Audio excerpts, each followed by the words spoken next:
Em 90 segundos tu não faz nem um miojo, mas eu te ensino as matérias que tu tem até nojo. Então senta aí e começa a quebrar ATP pra ter energia, pra tua mente processar e entender que a probabilidade de você ir bem no Enem tá ligada direto aos meus raps também. Então começa com humanas, só sei que nada sei, mas sei que saí da vida e pra história eu entrei. Se o clima esquenta e tua caneta falhou, fica tranquilo, a esfera dela dilatou com calor. Eu sou flúor com oxigênio, dá pra completar, evoluir melhor que o Darwin poderia imaginar. Se tinha uma pedra no caminho, pode crer que eu já chutei absoluto no rap. Eu nasci pra ser rei, crio uma sociedade aos modelos de Durkheim. O mecanismo dela própria é que diz pra onde vai minha inspiração. Thomas Edison dizia: é 1% e o restante o trabalho que faz. Então senta o rabo aí que eu vou te ensinar. Sometimes rap is the best way to learn, rapá. Eu não compreendo, pero não puedo hacer. É só estudar e ouvir as dicas que eu dou pra você. Confere suas respostas e faz tudo com calma. Manda bem na redação, faz no fundo da alma. Esse é o tópico frasal, ainda tem argumentação. E a resposta pra você eu deixei na conclusão. Se tá nervoso, se acalma pra mandar bem. E se liga nos vídeos que eu te preparo pro Enem.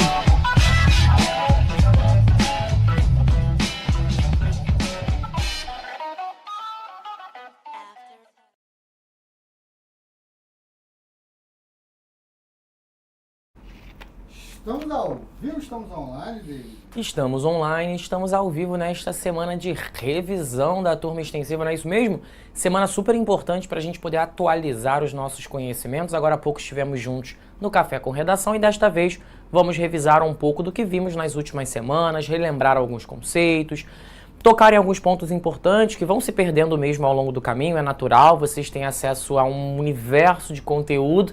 Então acho que numa semana como essa a gente dá um F5 na mente, relembra coisas que talvez a gente tenha perdido no meio caminho e que fazem absoluta diferença na hora da gente ir para a prova, né? Muito boa tarde a todos que estão aqui. Felipe, Ivonete está aqui de novo, Ana Lívia, quem mais? Renan, Vitória, Osmar, Juliana, Mateusmática, gostei. Bruno, Soares, Borges, Alane e todos que estão me acompanhando aqui. Espero que vocês estejam acompanhando não só a redação, mas todas as matérias que estão acontecendo nesta semana. E já que eu estou falando de outras matérias, não quero deixar de lembrá-los que hoje é aí, né, um momento importante para o simulado que está acontecendo. Não é isso, diretor? Simulado gratuito do PRO está acontecendo, você não pode perder a oportunidade, é um momento ímpar da sua preparação para o Enem. Se você não se inscreveu, não perca tempo, esse é o segundo dia de simulado, né?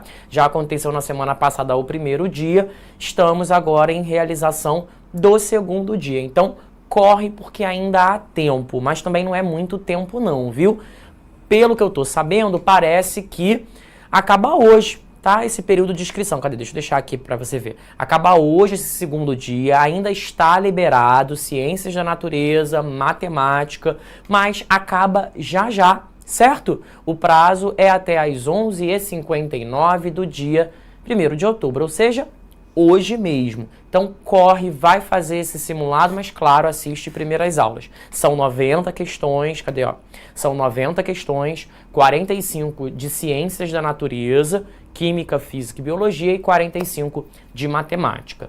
Terminou a aula, dá uma descansada, come alguma coisa, toma um banho e faz. Faz porque não vai ser um trabalho inútil, porque nós do ProEnem jamais deixaríamos você executar um simulado sem que a gente fizesse a conferência desse trabalho. Então, se você fizer o simulado hoje, até 11h59, no final de semana você tem a oportunidade de encontrar os excelentes professores da casa que vão estar aqui ao vivaço, a partir das 2, para conversar com vocês sobre as questões, esclarecer dúvidas, pontuar aquelas questões mais espinhosas. Acho que é o momento oportuno para vocês. Está faltando muito pouco tempo para o Enem, estamos aí já chegando na reta final, então é super importante que você faça isso, tá? Então corre, faz a sua inscrição, executa esse simulado e no sábado esteja aqui ao vivo e a cores no YouTube, que nossos professores estarão aqui com vocês, fazendo o que a gente sabe fazer de melhor, que é ajudar vocês na preparação do Enem, beleza? Então quem está chegando pode puxando uma cadeira, pode se sentar, porque hoje a gente vai conversar um pouquinho sobre revisão de redação. E aí eu deixei já aqui logo de cara o exercício de número 1, em que a gente vai poder refletir sobre a qualidade argumentativa. Agora, mais cedo, alguém me perguntou, né, se no café nós íamos falar sobre C3. E eu disse que hoje não, no café não. Mas olha aqui, ó, uma oportunidade para a gente conversar um pouquinho sobre C3. Eu vejo muitos alunos recebendo um feedback negativo na redação, com o seguinte comentário: olha, a sua redação ela tá expositiva, a sua redação precisa argumentar mais, é preciso apresentar mais marcas de autoria. Você já ouviu falar na expressão marcas de autoria? Bom, eu sei que os meus alunos já ouviram falar. Agora, pode ser que eles tenham se esquecido dessa informação. Vamos falar um pouquinho sobre isso agora nesse parágrafo. Vamos ler o parágrafo e vamos tentar identificar qual é a função dessas marcas, dessas marcas de autoria e como é que vocês podem aplicar mais marcas de autoria nas redações para impedir que o corretor considere o seu texto um texto expositivo, porque a gente não quer isso. Tá, vamos lá. Problemas hídricos vivenciados pelo Brasil atual, mas antes da gente começar, vamos fazer aqui uma pausinha, diretor, é isso? Vamos fazer uma pausinha aqui para a gente ajeitar um probleminha técnico. Voltamos rapidinho.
Voltamos, Leite. Fala pessoal, pedimos desculpas aqui pela eventualidade, tivemos uma instabilidade no sinal, coisas da tecnologia, né? E aí a gente reiniciou aqui o sinal para que você pudesse ter a aula sem travar na sua casa e as coisas funcionassem pra gente também, tá? Caso a gente precise por alguma razão, agora vocês já sabem, eu tive que parar ali com certa pressa que o diretor me indicou que a gente precisava fazer a suspensão. Tudo bem? Vamos fazer agora a leitura desse parágrafo, depois a gente avalia a qualidade desse parágrafo, atentando às palavras de autoria ou às marcas de autoria, como queiram. O tema fala sobre os problemas hídricos vivenciados pelo Brasil atual. É um tema super atual, porque estamos vivendo no Brasil um clima de estiagem, vocês sabem disso, né? Está chovendo muito menos do que deveria chover. Isso faz com que o volume de águas das hidrelétricas reduza e se o volume de águas das hidrelétricas reduz, naturalmente a conta de luz fica mais cara, já que a matriz energética elétrica do Brasil é, sobretudo, por meio da hidrelétrica, né? As termoelétricas precisam ser ligadas,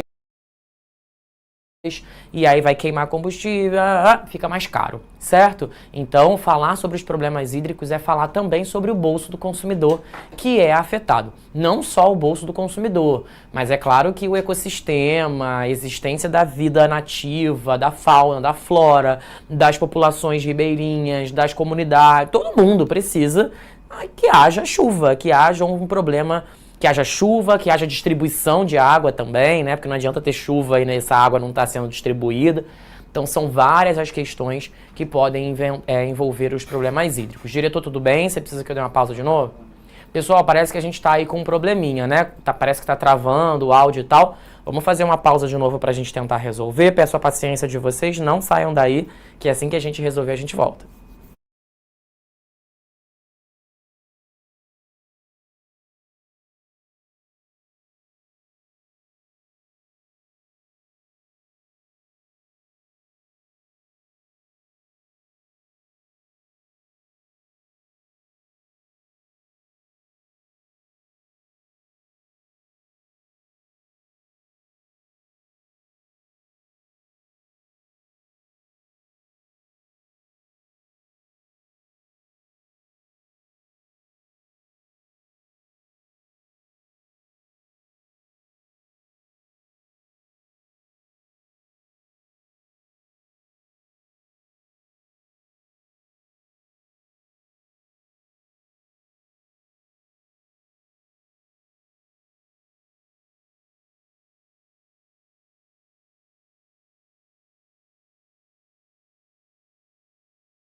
Pronto, seu alarme Verisuri já está instalado. Agora, se alguém tentar entrar na sua casa... Verisuri Brasil, alguém no local? Nossa, que rápido.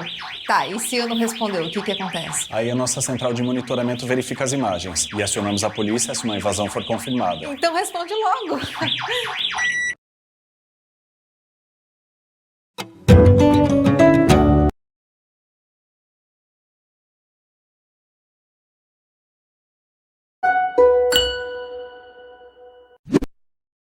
Princípio. De vocês, a gente está aqui trabalhando, o diretor está aqui reiniciando tudo para a coisa funcionar da melhor forma possível. Mas se vocês estiverem tendo problemas aí com o sinal, vocês nos avisem, porque aí é uma boa forma da gente identificar algum problema, tá? Vou começar a leitura do parágrafo, mas se vocês não acompanharem, não tem problema, a gente volta, a gente lê novamente. Eu estava comentando um pouco a respeito do problema hídrico vivido pelo Brasil hoje. Escassez de chuva, a má distribuição da água de uma maneira geral, o encarecimento da conta de luz, vários os desdobramentos, né? Vamos ler? O caso da água do Rio de Janeiro, nas primeiras semanas de 2020, expôs um descaso alarmante. A população carioca, sobretudo a mais carente, vem sofrendo com irresponsabilidade da SEDAI, que parece não entender o mal que adoeceu os cariocas. Isso é resultado da precarização dos sistemas públicos e da falta de responsabilidade do Estado, que muitas vezes age de maneira omissa, negligente e descompromissada. Tal situação criminosa certamente mudará quando houver planos estratégicos e inteligentes de distribuição de água. Gente, eu tenho elogios a fazer a esse parágrafo, mas eu também tenho críticas a fazer a esse parágrafo. Vamos começar a marcar em vermelho as marcas opinativas? O que são marcas opinativas? Marcas opinativas, como essa daqui, são as palavras empregadas pelo aluno e a partir das quais a gente consegue reconhecer que o aluno está emitindo uma opinião. Então, quando a gente acha uma marca de autoria, a gente consegue perceber que o aluno está opinando, que ele está fazendo algum juízo de valor sobre aquilo que está sendo apresentado. Quando ele diz que o que aconteceu com o Rio de Janeiro em 2020 expõe um descaso alarmante, ele aponta para a avaliação que ele diz, que ele considera. Ele considera um descaso e, para piorar esse descaso, ele ainda coloca o adjetivo alarmante. o que torna esse descaso ainda mais gritante. Esta, no entanto, não é a única marca de opinião. Existem muitas outras marcas de opinião nesse parágrafo. E é bom realmente que o seu texto tenha várias marcas de opinião, porque ao apresentar várias marcas de opinião, isso é um sinal que você está dando ao corretor de que o seu texto não é expositivo.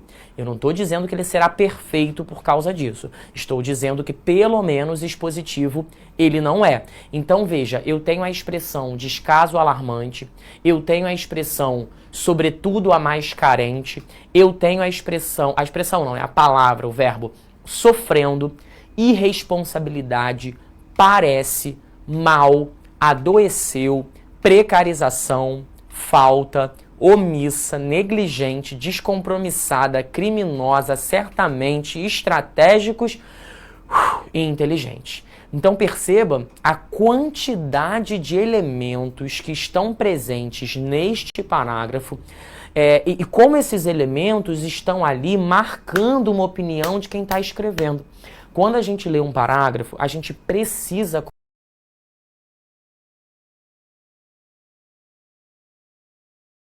conseguir achar essas marcas. Eu não posso ler um parágrafo e não entender exatamente o que você avalia sobre aquilo que você está escrevendo. Diretor, o pessoal está comentando sobre uma desincronização ali. Tudo bem? Você quer que eu siga? Posso seguir? Muito bem. Então a gente tem que ler o parágrafo e a gente tem que conseguir falar assim, ó, isso aqui é o que ele pensa, essa é a opinião dele, isso é opinião, isso é opinião, isso é opinião, isso é opinião. Não existe um número mínimo de marcas de autoria. E também não existe um número máximo no parágrafo. Você precisa aplicar uma quantidade razoável. E aí depende, gente, depende do tamanho do teu parágrafo, depende do tamanho da tua letra, depende da quantidade de palavras que o seu parágrafo tem. Vamos contar aqui quantas o aluno usa, ó. 1, 2, 3, 4, 5, 6, 7, 8, 9, 10, 11, 12, 13, 14, 15, 16. 16 é uma quantidade que eu considero elevada até. No geral, os parágrafos não apresentam tantos elementos assim. Então, 12, eventualmente 11, é um número bastante satisfatório para o aluno que não quer pecar pela expositividade. Existem 4 classes gramaticais principais responsáveis por demonstrar a opinião do aluno. Quais são elas? E saiu aqui dos quadros. Gente, ó, o alarmante, que seria, na verdade não é um alarmante, né? O descaso deveria estar aqui, ó, acabou indo na formatação pro lado, tá? Mas essa marquinha devia estar aqui, descaso, que é um substantivo. A gente tem o adoeceu, que é um verbo. A gente tem o estratégico, que é Eita, fugiu também. Isso aqui não devia estar aqui não, gente. Vamos jogar para cá, ó. Certamente, na hora da formatação, as coisas se mexeram de lugar. Então vamos de novo. O substantivo é descaso. O laranja é adoeceu. Aqui no roxo, que é o advérbio, é o certamente. E o último, que deveria ser o adjetivo, é aqui inteligente, acabou ficando o negócio fora da posição, tá? Então, você tem adjetivos, você tem advérbios, você tem verbos e você tem substantivos que podem imprimir essa noção de opinião. Agora, o que me incomoda nesse parágrafo é que o aluno parece estar muito concentrado no Rio de Janeiro. Isso me causa um certo incômodo, eu confesso. Eu não sei se vocês chegaram a sentir também esse incômodo. O tema não é sobre o Rio de Janeiro, assim, né? Ele parece até que está tratando de uma questão carioca, assim. Ele não amplia exatamente o que aconteceu. Então parece muito mais que ele está falando sobre os problemas hídricos vivenciados pela população carioca do que sobre a população brasileira. Isso não é bacana, certo? Isso pode causar ali uma sensação de tangência, sim, tá? Isso pode causar uma sensação de que o aluno está fugindo do que devia fazer. Então, concentrem-se nas palavras que marcam as opiniões de vocês. Destas 4 categorias de palavra, a categoria, assim, predominante, a que vai na frente, é a categoria dos adjetivos. Eu costumo dizer que é muito mais útil aplicar uma quantidade profunda de adjetivos mesmo no seu parágrafo, tá, gente? Isso vai funcionar bastante. Então, se agarrem aos adjetivos. Os adjetivos, de fato, são os nossos melhores amigos na hora de demonstrar uma opinião. E aí, para facilitar a sua vida, né, eu trouxe aqui algumas marcas de opinião. Trouxe substantivo, trouxe adjetivo, trouxe advérbio e trouxe verbo. Agora, claro, você precisa observar lá o contexto, tá? Não dá para sair usando esse negócio aí igual a jamanta desgovernada, não. Tem que observar e verificar se funciona. Eu coloquei alguns potencialmente negativos e alguns potencialmente positivos. Quem for de print, vai de print. Ó, acho que essas palavras podem ser usadas, ou palavras que estabeleçam um sinônimo. Gente, isso aqui é apenas uma sugestão, tá? A língua tem zilhões de palavras. Vocês utilizem as palavras que vocês quiserem utilizar. É só para você ter uma referência do que pode ser aplicado numa redação e o que vai funcionar. Assim, um dicionário tá ali, é um repertório enorme de palavras. Desde que a palavra expresse uma opinião, tudo certo, tudo ótimo, tá funcionando. Então vou ficar aqui no cantinho para você printar, caso você queira printar, tá? Aqui nós temos uma imagem dos substantivos. Vou passar agora para os verbos e aí eu faço nesses dois esquemas. Aqueles que transmitem noções mais potencialmente negativas e aqueles que transmitem noções mais potencialmente positivas. Belezinha? Tudo bem? Vamos agora para os advérbios. Mesmo esquema. Potencialmente negativos, potencialmente positivos. Vamos lá, vamos printando. Depois vocês podem anotar com um pouco mais de calma, tão logo a aula chegar ao fim. Deixa eu ver se tem alguma pergunta. Sobe para mim, diretor, por favor, um pouquinho o chat, porque pode ser que tenha passado aí alguma coisa. David, como fazer uma redação com temas relacionados à natureza sem que seja expositiva?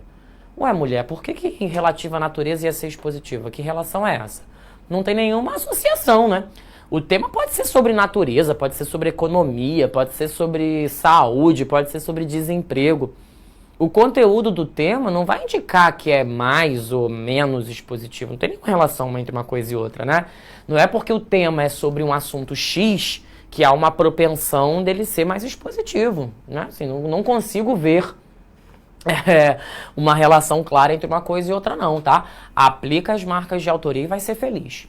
Por último, os adjetivos. Amo, /sou. Quando eu era aluno, eu fazia um uso ali, um open bar de adjetivos na minha redação. Liberado, coloca. Agora não precisa ser, é claro, 25 adjetivos por parágrafo, até porque isso causaria um efeito também drástico e negativo à sua redação. Tá? Tudo bem? Joia ou não joia? Vamos seguir na nossa revisão, porque a gente perdeu aqui alguns minutos por conta das instabilidades tecnológicas, tá? Jogo dos 5 erros. Encontre os 5 erros de coesão presentes neste parágrafo. E aí o jogo funciona da seguinte forma. Eu vou ler, vou dar a largada, e aí você coloca aqui no chat. Não é para sair igual a topeira atômica já respondendo, não. Vamos ler primeiro, depois eu falo assim, ó, tá aberto aqui o chat, aí você emplaca a resposta, tá? Influência dos meios de comunicação na vida dos brasileiros. Além disso, ocorre uma massificação de comportamento pela ação dos meios de comunicação. No século passado, o sociólogo Marshall McLuhan criou a expressão aldeia global para caracterizar o mundo após a invenção da televisão, que, a partir da ação de conteúdos em escala global, seria marcado por comportamentos muito semelhantes. Entretanto, para os brasileiros, a influência da TV e de outras tecnologias criou justamente este efeito nos brasileiros. Hoje, temos padrões demarcados em músicas, vestuários, alimentos e ideologias, resultado de uma transmissão televisiva que chega a lugares remotos e transmite valores padronizados a partir de propagandas que invadem as casas, a partir de uma linguagem profundamente persuasiva e sedutora. Por conta disto, a Aldeia Brasil corre o risco de perder sua enorme variabilidade cultural. Vou dar a largada para a gente começar aqui a apontar quais são os problemas de coesão que este parágrafo apresenta. Pode começar a apresentar aqui no nosso chat para a gente ver se vocês estão afinados, para ver se vocês se lembram da aula de coesão, o que pode ou o que não pode fazer, o que é legal ou o que não é legal, tá? A Aldeia Brasil, Osmar, é uma brincadeira vocabular que o aluno aí está usando, né? Ele faz uma associação entre a Aldeia Global e a Aldeia Brasil. Então, tudo certo, não tem problema nenhum, gente. Ele está fazendo um jogo de palavras. Não é isso que é o problema de coesão, não. Até agora eu não vi ninguém. O primeiro que responder vai ganhar um iPhone 16... Do nada, inventando prêmios que o ProEnem nem está oferecendo. Gente, eu tô falando de coesão. Vocês dizerem Aldeia Brasil não faz sentido nenhum, porque não tem nada a ver com coesão isso aí, tá? Tá bem ou não tá bem? Alguém comentou sobre a repetição do a partir. Cadê? Quem é que vai receber um iPhone 16? Alane. A Alane está correta. Nós temos uma repetição incômoda da expressão a partir. Aqui, ó. A partir de... A partir de... Ele diz... Transmite valores padronizados a partir de propagandas que invadem as casas a partir... Que isso, né? Tá fazendo um remix? Você é o Alok? O que aconteceu? A partir... Ficou aí remixado, essa expressão ficou repetida, tá? Não ficou legal, não. É bom tomar um cuidadinho, fazer uma revisão, cortar a expressão e optar por uma outra. Já encontramos uma, mas eu tô vendo o pessoal apontando também o entretanto, né? O Gustavo tá apontando, o Osmar também tá apontando, e realmente, gente, esse entretanto tá estranho nessa história, porque veja, o que o entretanto faz? O entretanto, ele é um conectivo, né, ou uma conjunção de adversidade. Portanto, ele precisa apresentar, ele precisa estar entre informações que de alguma maneira contrastam entre si. Se essas informações não forem contrastantes, não faz sentido que você coloque um entretanto, não é? E quando a gente olha para esse entretanto, a gente vê que ele não está criando uma relação de contraste. Pelo contrário, ó, ele fala assim... cadê? A partir da ação de conteúdos em escala global, seria marcado por comportamentos muito semelhantes. O que ele está contando aqui é que a TV, né, os meios de comunicação atuam sobre as culturas, fazendo com que as culturas, os grupos culturais passem a se comportar de uma maneira semelhante, parecida. É o que a gente chama de padronização cultural. Tudo bem, tá certo. Entretanto, para os brasileiros... a influência da TV criou justamente este efeito. Ué, se o efeito da TV no Brasil criou justamente esse efeito, como é que você pode aplicar um entretanto? Né? O entretanto tá ali sobrando. É como se eu dissesse assim, comi excessivamente, no entanto, passei mal. Ora, se você comeu excessivamente, o que se espera é que você passe mal. Então, se você coloca um no entanto, você está ligando duas informações que não contrastam, como se elas contrastassem. Peguei muita chuva, no entanto, me molhei. Ora, sim, o que se espera quando você pega muita chuva é que você esteja molhado. O estranho seria se você não tivesse se molhado. Então você vê que o no entanto, ele precisa estar num contexto de conexão de ideias adversas. Se isso não acontecer, naturalmente está errado. O que mais, hein, gente, que está incomodando vocês aí, hein? Eu vi uma repetiçãozinha de palavras aqui que me incomodou. Confesso, que é a palavra brasileiros. Ó, entretanto, para os brasileiros, a influência da TV e de outras tecnologias criou justamente este efeito nos brasileiros. Gente, não deu? Ó, muito perto, na mesma frase, tá vendo? Na mesma frase a gente tem brasileiros, um brasileiro começando a frase, outro brasileiro fechando a frase. Não dá para ser assim, né? A gente precisa realmente estabelecer uma distância um pouco mais afastada entre um e outro, tá? Não ficou legal, não. Infelizmente, aí o aluno acabou derrapando também. O que mais que a gente pode achar? Ó, achamos o entretanto Epa, tem um aqui, ó. Olha esse pronome. Para os brasileiros, a influência da TV e de outras tecnologias criou justamente este efeito. Nós vimos isso na aula de coesão. Pessoal, este, esta, isto. Estes e estas são pronomes catafóricos. Portanto, eles se referem a elementos que ainda serão citados no texto. Perceba que esse pronome não está fazendo referência ao que ainda será citado. Esse pronome está fazendo referência ao que já foi citado. Portanto, esse pronome ele ocupa uma posição anafórica. E sendo anafórico, ele precisava ser esse efeito. Na redação é muito mais provável que você vá usar um esse do que um este, tá? Então fiquem atentos a isso. O aluno também usa um pronome catafórico fora da sua posição, tá? Já comentei sobre os brasileiros também, sim. Comentamos sobre os brasileiros, comentamos sobre o este, comentamos sobre o entretanto. Alguém já comentou sobre o a partir, certo? Tem aqui um a partir. Está faltando um deslize valendo um carro zero importado.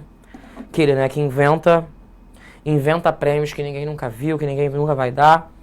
E aí, quem acha o último? Deixa eu sair da frente para não atrapalhar a sua visualização. Tem o entretanto, tem o brasileiro, tem o a partir, tem o este, tá faltando um. Tá faltando um, são 5 erros. Vamos ver. Cadê? O disto, o Gustavo acaba de comentar, né? Não é por conta disto, é por conta disso, certo? Por conta disso. A gente acabou de comentar que os pronomes anafóricos se reportam a algo que já foi comentado. Portanto, o aluno acabou de errar mais uma vez, né? Dá para garantir que esse aluno vai tirar 200 pontos? Infelizmente, não dá para garantir isso, muito pelo contrário, né? Há uma grande chance de ele ser descontado em 40 pontos por causa dos deslizes cometidos aqui nesse caso, certo? Então, todo cuidado é pouco na coesão. Pequenos deslizes, pequenas desatenções podem levar você ao desconto de 40 pontos. Belezinha? Vamos agora fazer uma última questão do dia. Explique o papel do consumismo na economia mundial e no cotidiano do homem contemporâneo. Depois, aponte possíveis problemas e benefícios do consumismo. Comente também sobre estratégias utilizadas para que a população consuma cada vez mais. Não sei se vocês vão lembrar dessa aula, hein? Mas nós vimos isso.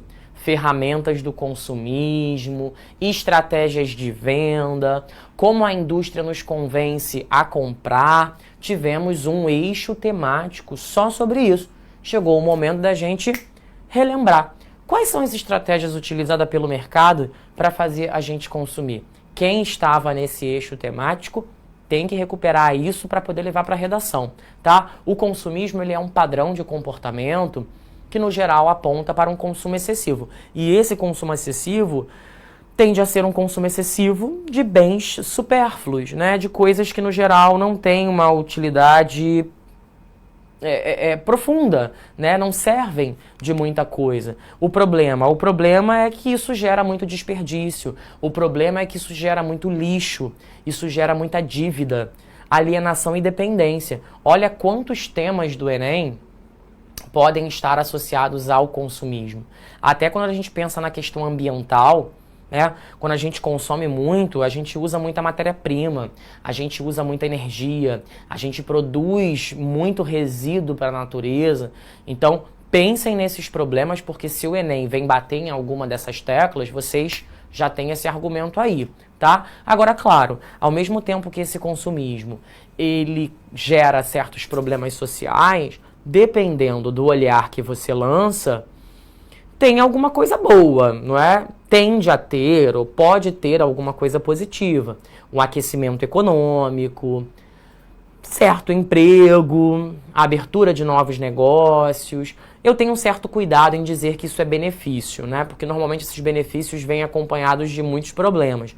Mas a verdade é que, bom, o consumismo movimenta a indústria, né? E a indústria ela pode ser útil para o homem de alguma forma. Qual é a principal estratégia utilizada pela indústria para conseguir fazer com que você consuma bastante? Comentei aqui em outra aula, hein? Associar o consumo à obtenção de felicidade. Essa é a principal ferramenta utilizada para que a gente possa consumir. E você vê isso em várias propagandas diferentes. São várias as propagandas que batem na tecla da felicidade. Você já viu algum comercial da Coca-Cola em que as pessoas não estejam muito felizes bebendo um refrigerante?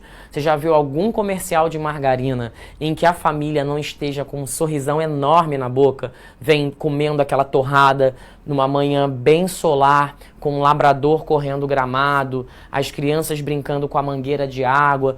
A ideia é vender isso aqui, né? Você tem Coca-Cola, que bom, Magazine Luiza, Habib's, Baú da Felicidade. Tô fazendo vários merchans aqui, hein, ó. Não tô recebendo nada por isso, que fique claro.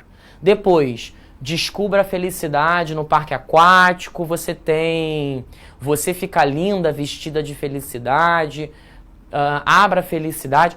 Essa é uma estratégia clássica de consumo, né? Gerar a sensação de que você será mais feliz ao comprar aquilo. E há quem fique mesmo. O problema é que essa felicidade tem uma duração muito curta, né? Ela dura um tempo muito pequeno. E aí você sente um novo vazio, e aí você precisa preencher de novo. Esse vazio é preenchido, esvaziado, e assim você fica em uma luta incessante, angustiante e perturbadora para se realizar por meio da compra. Na verdade, esses espaços nunca serão realizados por meio da compra. Só vai fazer você gastar mais dinheiro, né? Que outra estratégia ela é muito utilizada? A lógica do ridículo ou do cômico, né? Por incrível que pareça, muitas marcas vão utilizar a lógica do ridículo para se tornarem muito conhecidas aos olhos do público. Uma marca que se tornou muito conhecida por ser tosca é o comercial do refrigerante Dolly. Não sei se vocês vão se lembrar desse comercial, não sei se vocês têm idade para isso, mas quem é da década de 90, que via muita televisão nos anos 2000 e tal, deve se lembrar do Dolly. Eu sou o Dolinho, seu amigo, virou figurinha, meme e por aí vai.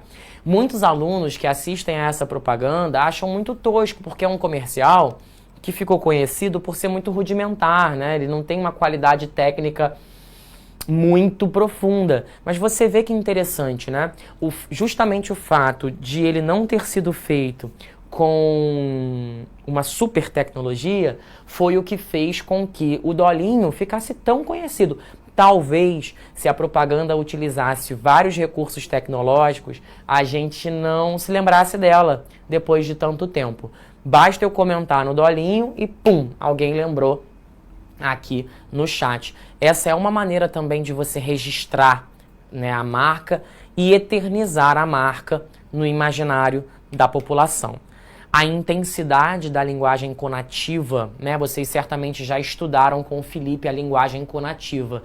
Compre, alugue, adquira, né? Ligue. Sabe a utilização desses verbos? Sabe esses verbos muito firmes que diga venha, faça, cumpra, ligue. E, sabe, todos esses verbos que vão indicando uma ação também fazem parte ali de estratégias muito comuns das propagandas. Eu coloco aqui o comercial do batom, o Compre Batom, o seu filho merece batom. Foi uma propaganda super conhecida nos anos 90/2000. Eu lembro de ver essa propaganda na televisão, não sou tão novo assim, né? E eu lembro de as crianças dizerem isso para os seus pais, né?